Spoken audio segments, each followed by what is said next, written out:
கேரளாவில் ஒரு பொண்ணு 13 வயசுலேருந்து 18 வயசு வரைக்கும் 5 வருஷம் தொடர்ந்து 60 ஆம்பளைங்களால் வந்து பாலியல் வன்புணர்வு செய்யப்பட்டிருக்கு.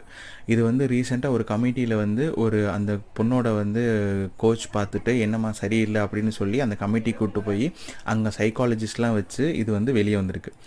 அந்த 60 ஆம்பளையில் ஒருத்தனுக்கு கூட தோணலை பாருங்கள், நம்ம பண்ணுறது தப்பு, இந்த மாதிரி ஒரு பெண்ணுக்கு வந்து இது பண்ணுறது தப்புன்னு ஒருத்தனுக்கு கூட தோணலை. எல்லாமே அவ்வளோ மிருகமாக நடந்திருக்காங்க. ஆக்சுவலாக இது வந்து எப்படி ஸ்டார்ட் ஆகிருக்குன்னா, 13 வயசில் அந்த பொண்ணு வீட்டுக்கு பக்கத்து வீட்டில் இருக்க ஒருத்தன் வந்து ஸ்டார்ட் பண்ணியிருக்கான். அந்த பொண்ணுக்கு வந்து எக்ஸ்பிளிசிட் கண்டென்ட் காட்டியிருக்கான். அதாவது என்ன காட்டியிருக்கான்னா, போனோகிராஃபிக் காமிச்சு அந்த பொண்ணை வந்து இது பண்ண வச்சுருக்கான், மிரட்டி பார்க்க வச்சு அதுக்கப்புறமேல்ட்டு கண்டினியூஸாக அதை பண்ணிகிட்டே இருந்திருக்கான். அதுக்கப்புறம் அந்த பொண்ணோட வந்து ஆபாசமான ஃபோட்டோக்கெல்லாம் அவன் எடுத்து வச்சுருக்கான். அது போக அந்த பொண்ணு ஒரு 16 இயர்ஸ் இருக்கும்போது அந்த பொண்ணை வந்து ரப்பர் தோட்டத்துக்கு கூப்பிட்டு போயிட்டு